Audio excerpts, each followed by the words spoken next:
Hello, and thank you so much for joining us for today's session, Get Prepared to Speak Impromptu. I'm Mackenzie Kelly, NAGC's Events Manager.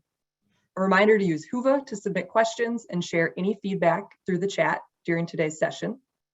And the presentation slides are available on this session's page and in the documents section in Whova. And with that, I'm excited to introduce our presenter, Mitchell Friedman, a senior lecturer at the Naval Postgraduate School. Thanks so much, Mitchell. I'll let you take it from here. Thank you, Mackenzie. I've been teaching for over 2 decades now and have been consulting for over 3 decades. And one of the things that constantly astounds me is how challenging many professionals and students find opportunities to speak other than those that they have in advance and can prepare for. So I have long been interested in and committed to helping people get prepared to speak impromptu. Hence the topic of today's session. I'm grateful to the National Association of Government Communicators for having me and for setting me up so well to succeed. So with that, let me get right into the subject. And the subject of today's presentation, I consider to be one that I need to address proactively up front. I'm always pointing out what is the elephant in the room. And the elephant in the room here is the seeming paradox between planning for what you don't know, what you do know, but may not know how it will manifest itself, or what you simply do not know. And a very quick aside, if we've learned nothing else in the 21st century, we know the unexpected has become the norm. So can we do this? And the answer is a resounding yes, we can. We can prepare to speak impromptu and extemporaneously. I'm going to use those terms interchangeably. And to that end, I'm going to be covering 3 points in the next hour. First of all, I want to build a bridge from the types of speaking opportunities that most professionals have become at least comfortable, if not proficient in, and those are more formal, prepared presentations, and see how impromptu talks are like them and are dissimilar from them. Then I want to speak briefly and solicit your input into common opportunities you might have to speak impromptu or extemporaneously, and as well, finally, how to prepare for impromptu presentations. I should add that the moderator, Mackenzie, has shared with me a number of the questions that have already been posed. I'm excited to get those. Hopefully we'll have more and additional input. I will, at some point in the presentation, if not at the end of the presentation, address the questions that have already come in and solicit others. So impromptu presentations, extemporaneous presentations take place all the time, every day, everywhere, in all kinds of contexts. So I want to, again, build that bridge to the prepared speeches that you deliver, whether you're presenting at a conference like this one, whether you're briefing staff, whether you're holding a public seminar. I understand one of the questions was about a public seminar. How does that compare to what we're talking about today? So in general, here's how I see the process of planning a typical speech, whether it's 3 minutes, 5 minutes, 10 minutes, 20 minutes. You know you're going to speak. You have time in advance to do so. You have a topic. You have a context, time, place, the reason for your presentation. And then you identify a main message. What is that one fundamental point you want your audience members to leave with? And I also refer to it as the point of view or the opinion, because a lot of times we have the opportunity to speak from that level. But I think most importantly, in a professional context, there's really a message that's more consistent with the work or the strategic communications objectives of the organization. And then you start to build your presentation by doing research, by identifying your main points, to finding evidence to support them. And then you're going to pick any one of a number of structures or organizing frameworks for your talk. You might develop materials. PowerPoint certainly is everywhere and seemingly always will be. And then practice. And again, I say this ideally. In an ideal world, you will have an opportunity to do all of this. Now, moving ahead to impromptu speeches, and they share some of the same attributes. You have a topic, a subject, you have a context. Again, you're going to state an opinion, a point of view, or a main message or main point, and you have the chance to organize your remarks. That's what they have in common with prepared speeches. However, more often than not, you have little to no time to do research, to develop materials, or to practice. Now, when I teach the subject of impromptu, I do a little modification of this where I give the students short blocks of time and a topic, and they work in pairs or in triads or in other smaller groups, and they have a set amount of time to come up with all these items. I'm going to call that modified impromptu. Certainly, that's more like the prepared speeches that we discussed, but it's not quite you're called on for remarks right away. So those are the differences. So they're the same, but they're different. So in short, there are similarities, except for the time that you have in advance. And again, on the surface, it would seem impromptu or extemporaneous speeches, by their very nature, seem to present themselves suddenly at a moment's notice, and you have to wing it, or you think you have to wing it. So what happens? Freak out. And I'll spare you singing the song. I think it's a 70s song, Freak Out. I'm certainly date myself when I quote song lyrics, but I always think of that song when I see what students go through or what clients have gone through when presented with these kinds of topics. And I'm especially mindful of this and struck by it, as I said at the beginning of the talk, by virtue of the fact that my students at the Naval Postgraduate School have been deployed sometimes multiple times all around the world and have seen and done things that are different than most people I know being a civilian, and yet they struggle with this on-the-moment, spur-of-the-moment need to speak impromptu. And depending on who I have in the class, they either like impromptu speaking the best in the entire class, or they hate it the most. There's a certain polarity in their responses. And again, here, the emphasis is in preparation, So let me get to the brass tacks here. What do you do? What do you do? How do you prepare? So you're going to be starting with a topic or a subject and a moment in time, a context. Now, again, for example of preparing for my talk today, I knew what my topic or subject was, and I had time to think about and plan and put together a presentation. And in addition, I had the time to research and consider how my subject was relevant to the context. And I developed this PowerPoint presentation for you and did all the other work I mentioned. You have some of those opportunities in impromptu speaking. So here is where I solicit your input here. Indeed, I know the situations where I'm most likely to be called on to speak at a moment's notice. So I'm going to ask you, members of my viewing and listening audience, what subjects you're most likely to be asked about to speak impromptu, and the why, where, and when. So I'm going to pause for a moment, and we'll see what you're willing to share with us, so then we can share that with the entire audience. So I'm going to pause for a moment here.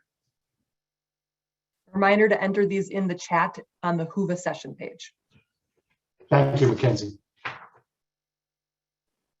Some responses so far are introduce myself or my organization at a new group meeting. What does rural development do?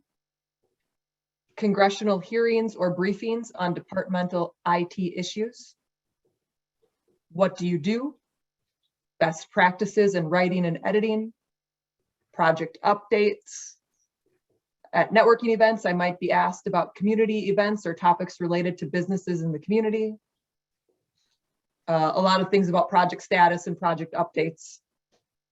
Childcare, why it's important. What are the latest programs of my agency and their results? So a lot of great feedback. Thank you. Absolutely. Thank you. I appreciate that for everyone.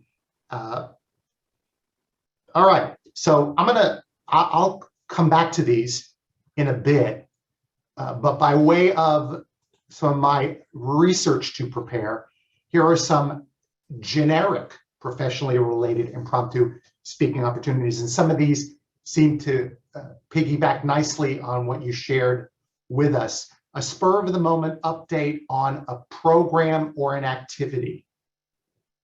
And indeed, I found being in the public sector as a government employee, that goes with the very nature of what we do.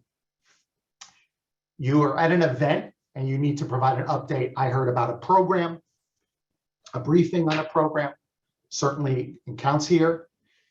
Questions and answers that you are expected to provide. We had a question submitted in advance about dealing with belligerent questions that I'll come back to at the end, but certainly Q&A. I'm going to put on my public relations hat. If you looked at my bio, you might have noticed I worked in public relations for several decades. So one of the documents we typically needed to prepare when we were getting ready to go out and meet with media was a frequently asked question and answer document where we did our best to identify those questions that would likely be answered. And when I've done media training, I've also shared with clients anywhere from 10 to 15 types of questions or types of ways questions can be framed that will be challenging unless they have been practiced. So again, certainly questions can come out of the blue, and we'll come back to that in a few minutes. You might receive resistance, hostility even, disagreement. Again, that piggybacks on what we talked about earlier.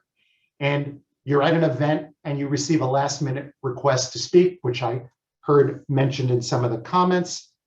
And a number of you, it was, what do you do? And or to introduce yourself.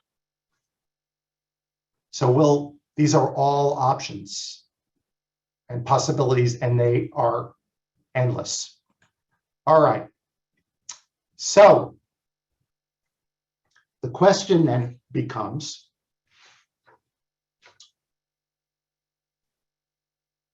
what do you say? What do you say? And we will come back to this as appropriate, but I do want to move on because there's a bigger, broader universe of impromptu speaking opportunities or extemporaneous speaking opportunities. I'll chalk it up to small talk, the kind of conversations we have day in, day out in professional contexts as well as non-professional settings. So I would be remiss if I did not mention those as well. And again, just by way of being complete and thorough, there are possible other topics we may encounter. Certainly, the news is fuel for lots of conversations and lots of opportunities to speak, to share an opinion or a perspective, what you'll be doing on vacation. The subject now that everybody's asking about, in fact, when I got on with Mackenzie at the beginning of this, she asked me if I had any travel plans coming up.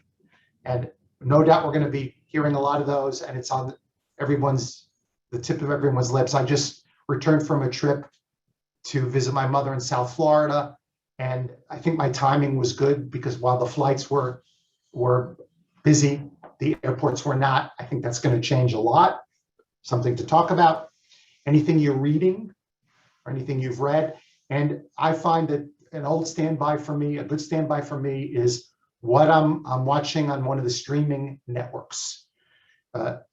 It seems like while the choices have increased dramatically, the need for quality is likewise elusive. So that's always a subject I'm interested in and I encounter. So again, just looking beyond now the professional realm, are there other topics, other situations that you found you're called on to speak extemporaneously or impromptu, other than the work ones we've already talked about? If you would share those via the chat, Mackenzie will read them out loud. Let's see, historical reenacting, sewing.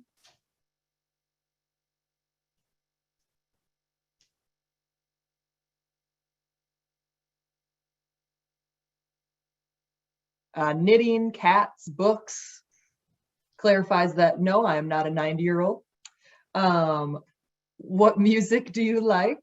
Yes. The weather. High pointing. Okay, so I'm not familiar with high pointing, and if the historical reenactments, I know what a historical reenactment is. I'm just curious if you could share a little bit more in the chat so I can better understand it, and I presume other people might benefit from it as well. Another one is talking about your pets. Pets.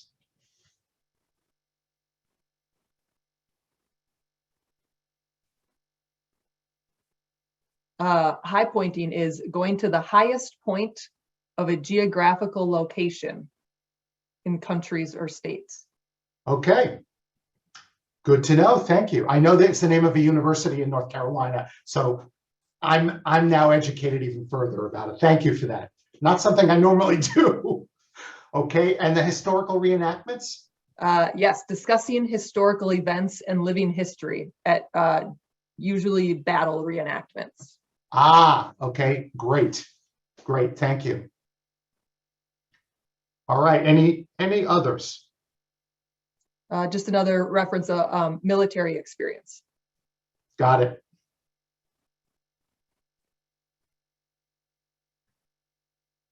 Okay.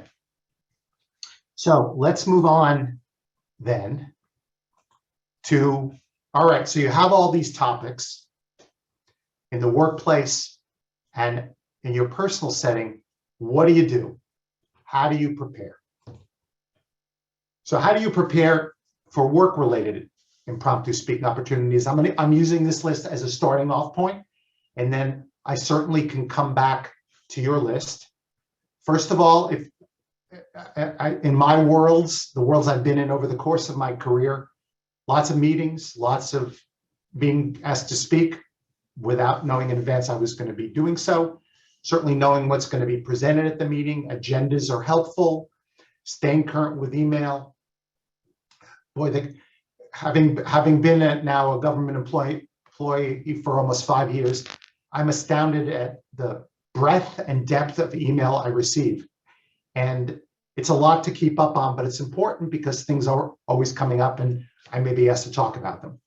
There's background materials. And again, being a Navy employee, just seeing what comes down the road by way of the different areas that we're involved in as a school, that the Navy is involved in right now. It's a very interesting time to be a Navy employee, given all that's happening at the national level at the Navy. And there are no lack of reports and documents that certainly I need to be aware of, and getting outside of your unit or your area. Let's see. So let me think of what else. All right. So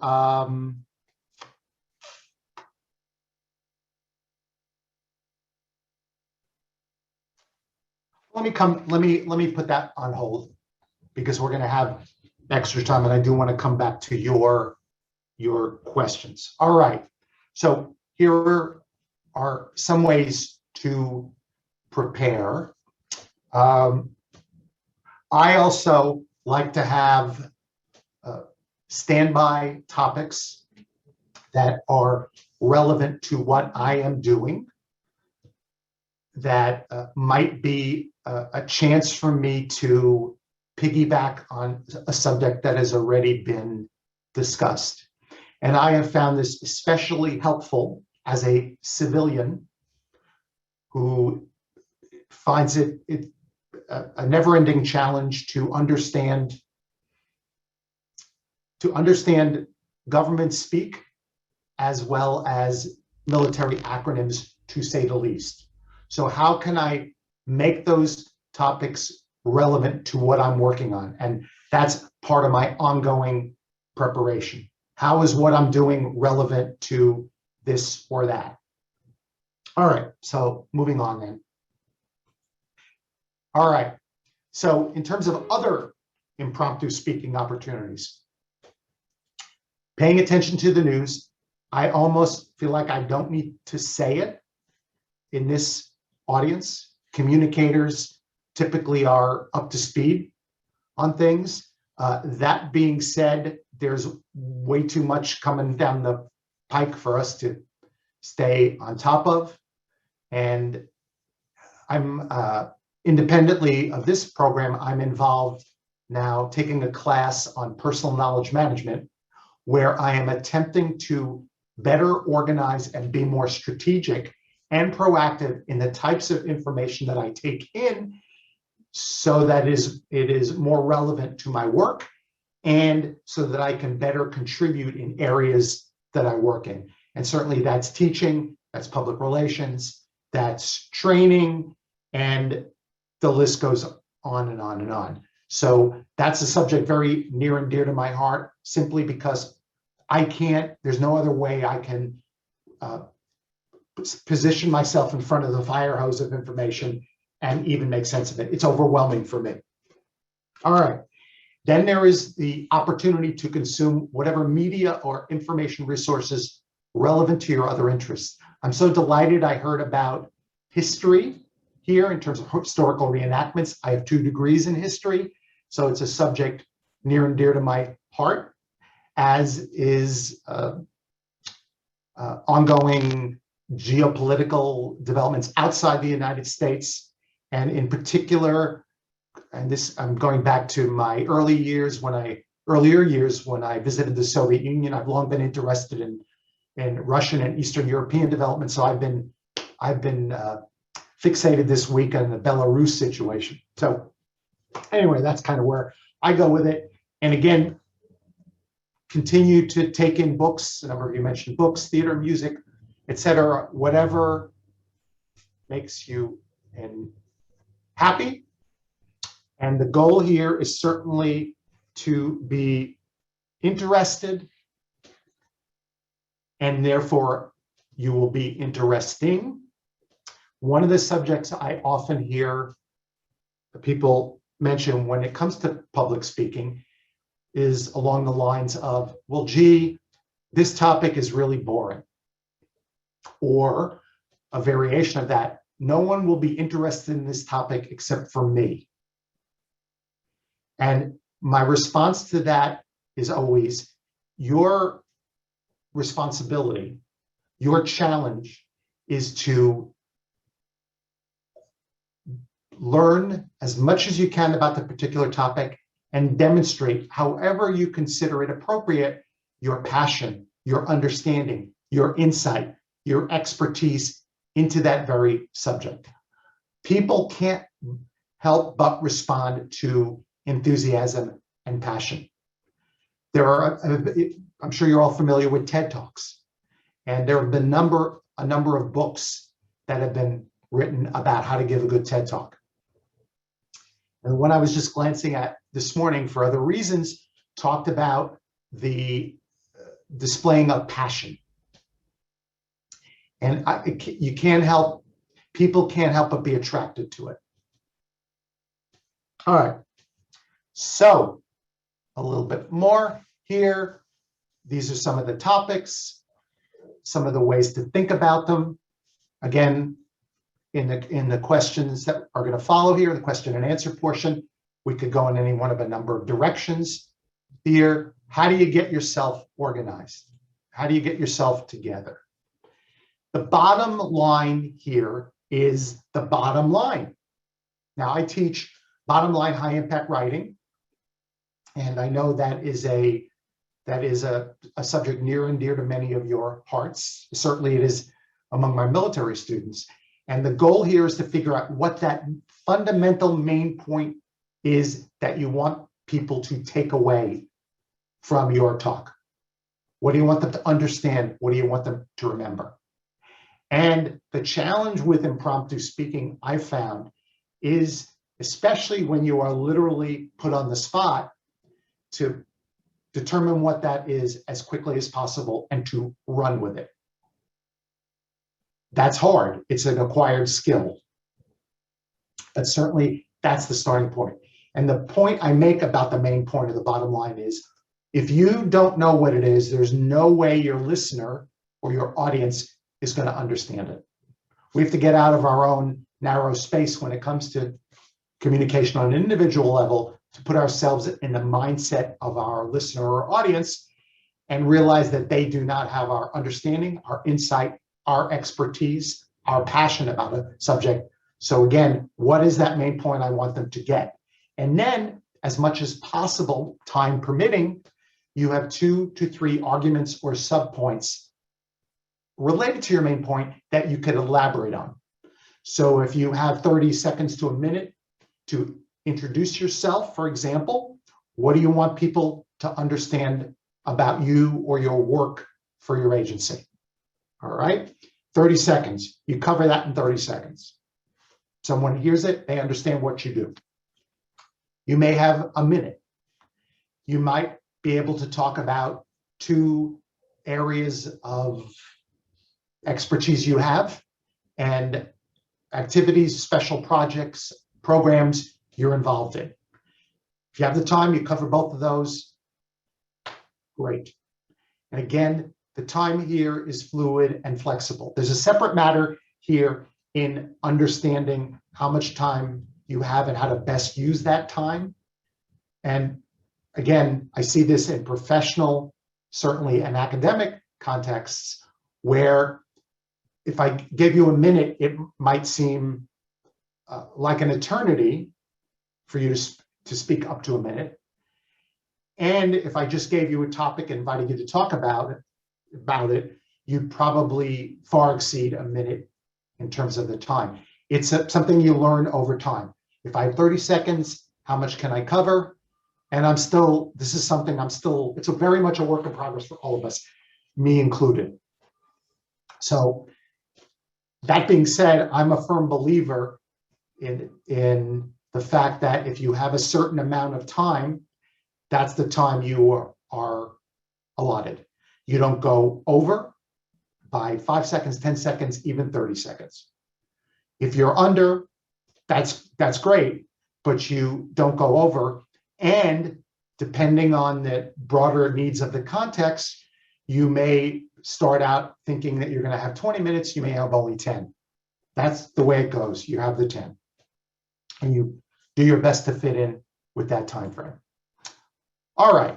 There are a number of ways to organize your thoughts when you're preparing a speech. There are lots of ways to organize speeches.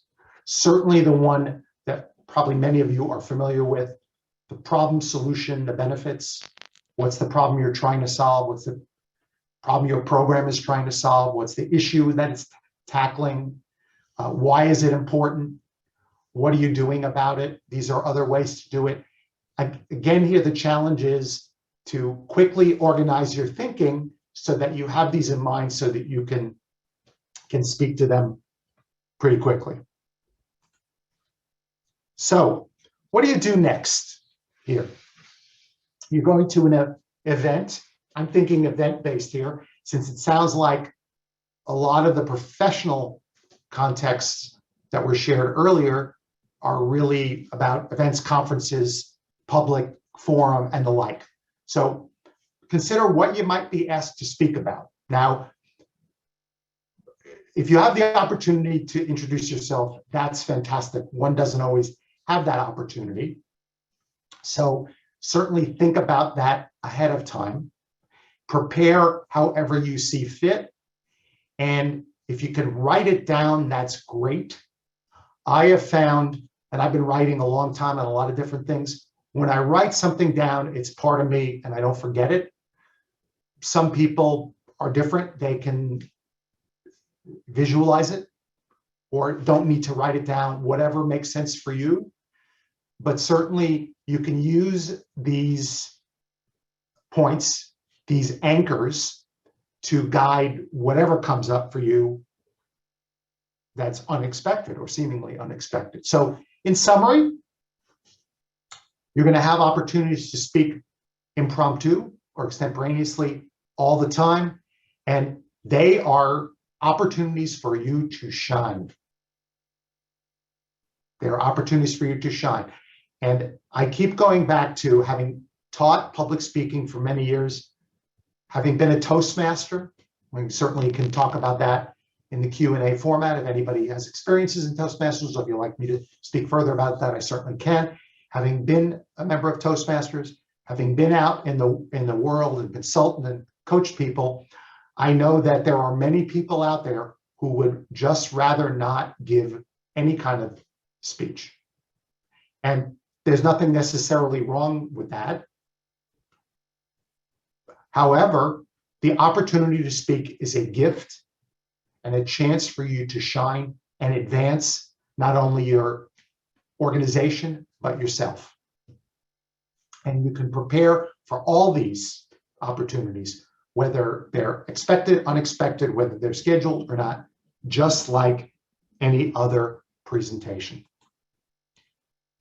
The bottom line here on this topic, as always, is to start with what you know and enjoy yourself. Now, I know from having done the kind of work I've done over the years that lots of us, and sometimes me included, struggle with, well, Joe Jones over in the department across the school has written papers about this, books about this. He knows more than I do. I believe, and I'm not just saying this for the purpose of your consumption, I believe strongly that when you are called on to speak, you are called on because you are the person in the right place at the right time with the right information that individual or audience wants to hear.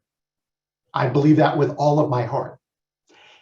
And therefore, that, I think, should instill in you a certain degree of confidence in your knowledge and your insight and your passion. Now, I heard a number of different topics mentioned when it comes to outside of work. A number of you mentioned cats. I'm a cat owner. I could talk for days about cats. Am I an expert on cats? No. If you ask me about cats, I certainly can speak at length about that. There are no doubt people out there. I know one individual, for example, who's written a book about impromptu speaking. Do I know, does that person know more than I do? Is that person an expert and I'm not? I really don't know. I know that I'm here speaking to you because I've been asked to based on the topic, and therefore I'm in the right place at the right time. And that helps me put aside any of my insecurities or concerns and have fun with it. Now, again, I'm gonna circle back here to some of the questions that were raised. I realize that this is not fun in a lot of cases, that there are times when you're going to be called on to answer questions or to deal with difficult situations. So I want to now speak to, there were a couple of questions in advance, and Mackenzie, I'm going to address these two questions, and then I want to open it up with some questions to the group. We have we have about 24 minutes left, so we should have time to cover everything. So there was a question raised about how do you deal with belligerent questions at public events? And before I answer that question, if the person is on the call who asked that question, if you could add any more by way of background in the chat so Mackenzie can share it with us, and then I can speak to it. So let me give you a little bit of time there if anybody did indeed raise that question, to give us a little bit more by way of context.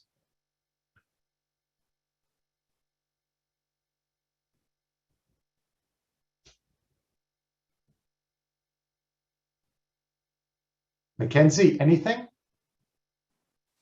Not yet, Okay, but I will share with you if I do see any comments. okay. All right, well, let me go on. Dealing with belligerent or hostile or overly emotional questions or speakers. I've learned you can't, or you ought not to match emotion with emotion, and that there is usually the kernel, at least the kernel of a question in there, or the kernel of an issue in there that you can speak to, that you can identify, and that you can respond to accordingly. Let me think if I can give you an example. And also, Mitchell, I did hear from the individual, and the specific was questions from the public about programs that are not easily rolling out from a national federal agency. Right, right. Gee, I can only imagine what that might be. There are so many. Sure.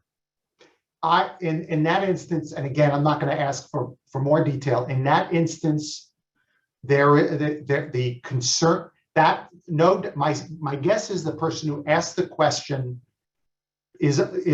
has a more fundamental concern in mind. So I know I'm trying to come up with an example extemporaneously. Well, let's talk about the stimulus payments that were mailed out. And now let me see if I can.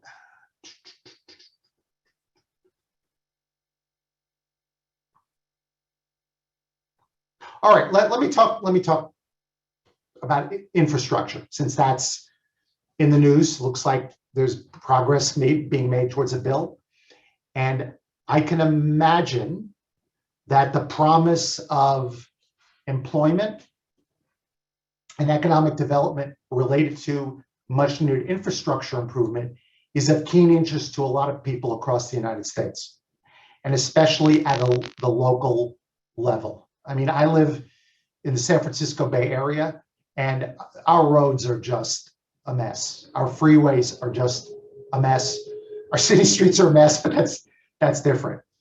And as far as I'm concerned, those kinds of projects couldn't happen fast enough. And for the people who are skilled in those areas who need the jobs, those programs can't be unveiled fast enough, and they're not, because they take time. So how do we, in that case, speak to the emotion or concern? The underlying emotion or concern here is, I want, if I'm an employee, if I'm a skilled worker, I need to take care of my family. I need to earn money to put food on the table, to pay my mortgage, which lots of people have struggled with over the last 16, 18 months. Certainly here where I live, as elsewhere in the United States, is true. And that's really what I would think would be driving that question.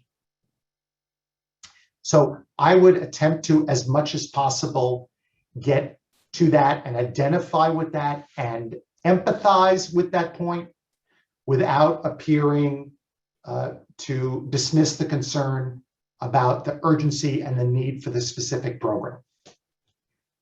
That being said, the extent to which and that being said, there's no way you're going to satisfy that person's need unless you say, well, the program is going to be starting tomorrow. Perhaps you can give them a bit of sense of the process that's involved. But to me, it's always what I hear you saying, this is the issue you're saying, and this is the issue you're talking about. And we hear that, we understand that. Here's what has to happen for us to be able to provide the program that you're inquiring about. All right, so let me hold that. Let me put that aside for right now. And the person who raised that as an issue or as a question, let me know if that is helpful, because I don't see you. You see me, I don't see you. So by all means, let me know if that is helpful or not. The other question that was raised earlier, prior to the session, was about awkward conversations. And Lord knows I've initiated more than a handful of those in my life on the road to where I am today. And no doubt have been on the receiving end of those. And again here, before I launch into any thoughts I have on that as a topic, if the person is here who raised the question about how to handle awkward conversations, if they're here and present and can give us a little bit by way of background, I can sound a lot more intelligent on that topic. So I'm going to pause here for a bit, and I'll await word from Mackenzie if there's any feedback on it. I will let you know once I see something come through. And Okay. just so you know, Mitchell, too, we have had about 5 other questions that have been Okay. submitted throughout. So we've got a lot. Okay.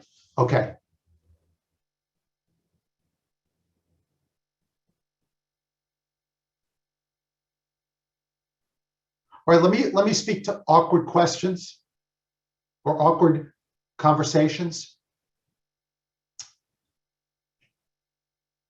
Again, here, I mean, there are conversations that are awkward for a lot of reasons. It might be the topic in general, it might be the context, it might be the individual. And again, here, I'm trying to ascertain what's the core issue here. And sometimes that's really what to zero in on. But in the abstract, at times it might simply be best to cut off the conversation. And again, I'm talking in abstract here. I'm trying to think of an awkward conversation I've had. Certain topics and certain matters are simply not appropriate in the workplace. You know, and those of you in the military will probably echo this, and I found this very refreshing. I've been told informally that there are 2 topics you don't speak about: politics and religion.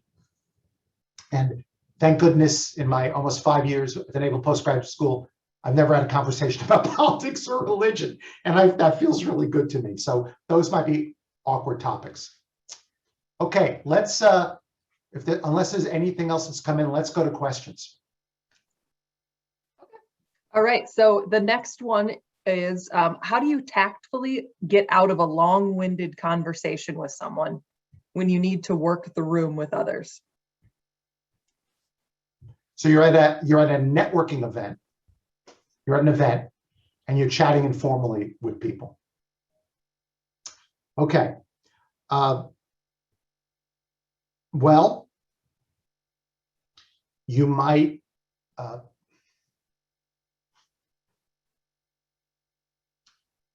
you could tell.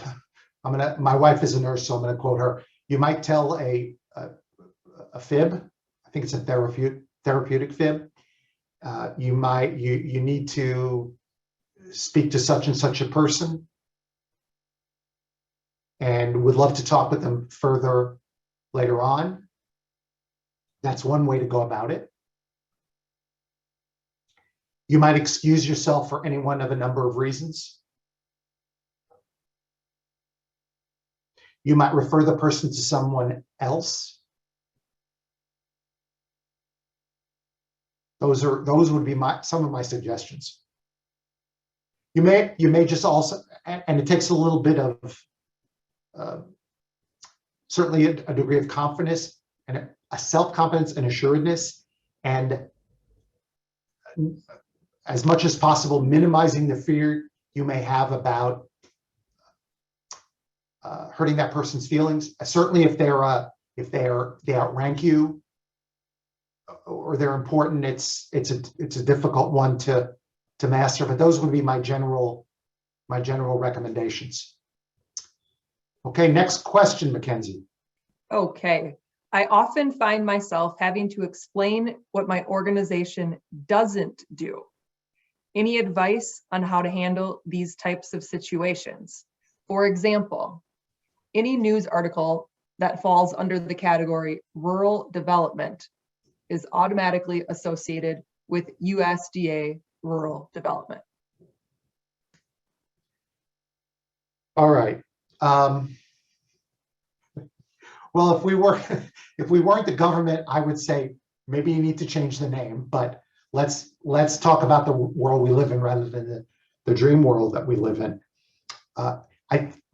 My guess is that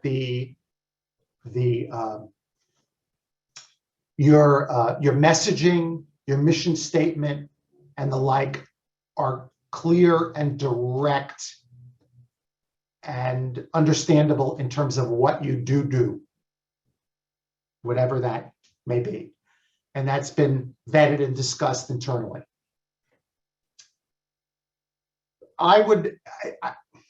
As much as possible, I always recommend focusing on the what is and minimizing the what is not.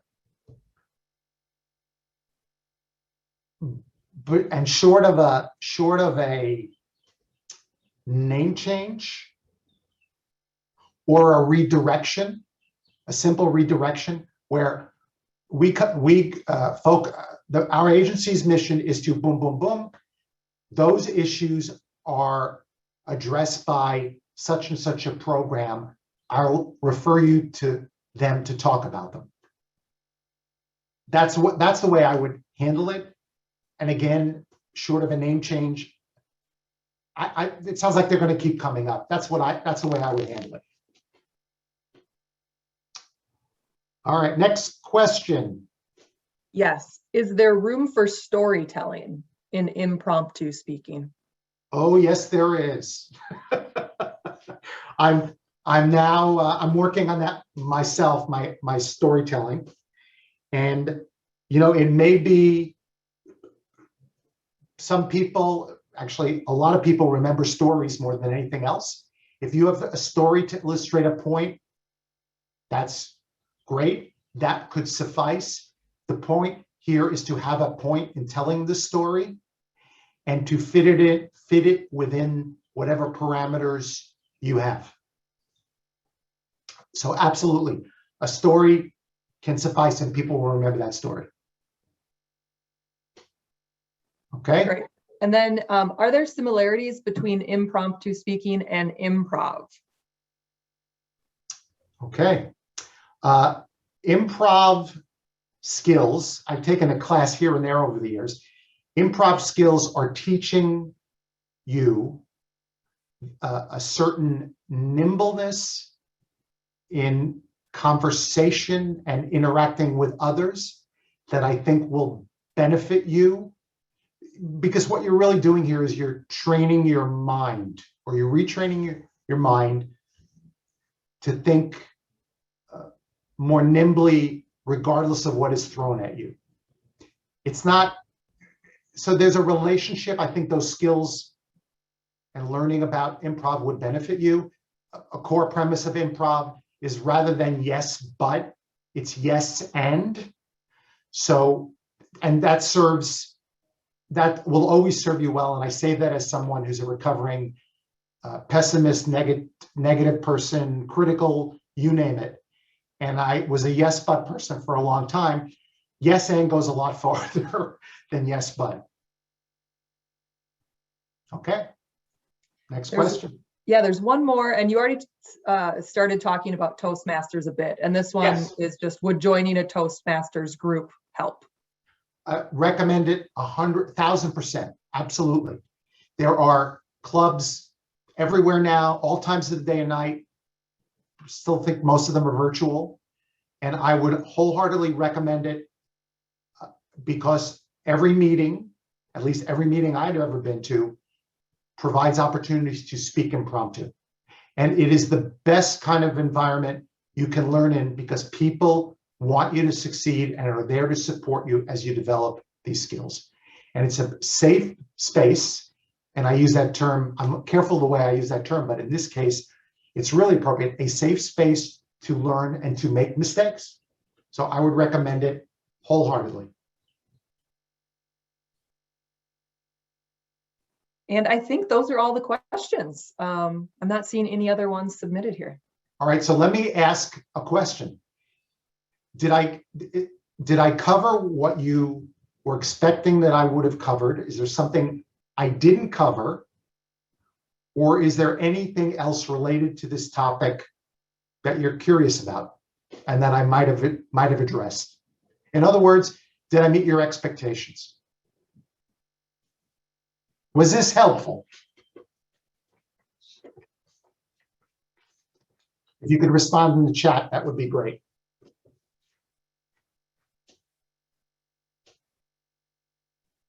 Well, one person says yes. There's more. There's a lot more feedback coming in. Yes, very helpful. Expectations were met. Thank you. Thank you. 1 out of 65. Yeah, a lot of thank yous. Quite helpful. Wonderful Good. presentation. Great. And actually, we did get one more question. If you want to address Superb. that one.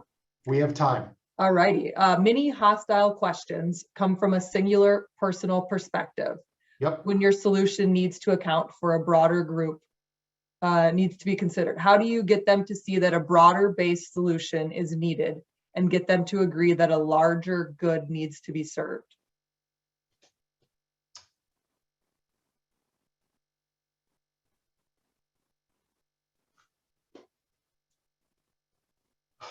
I'm trying to come up with an example.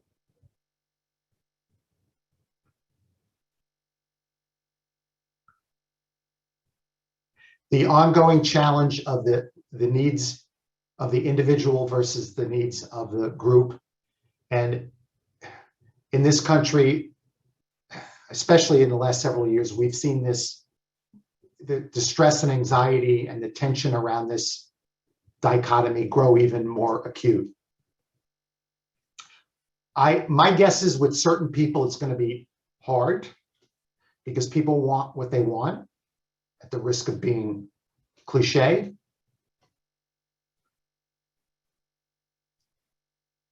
Your agency, your organization's mission is to address challenges faced by a certain group of people, not a certain individual. So I would certainly emphasize that, and the extent to which you can direct this individual to help this individual in some way with his or her issue, that would be, I think that would be welcome. What I don't know, and you may not know either, is there another agenda going on here other than the questions? And it's hard to tell that certainly online. It's even hard to tell it in person at times. So that being said, that's the way I would go about it. Our agency's mission is to do X. We're going to be helping X number of people who are going to benefit. And there's a real need for this. And here's how we can help you with your concern. That might be a good way to do it, mindful of the fact that you might not satisfy that person. You can't make everybody happy.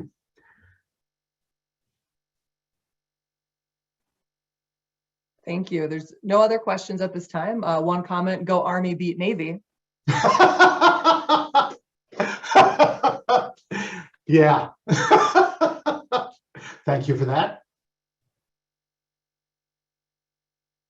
Okay, well, let me thank you for your attention today and your participation. It meant a lot. It helped make the session very lively and engaging, at least for me. My contact information is available via the conference site. My materials are there.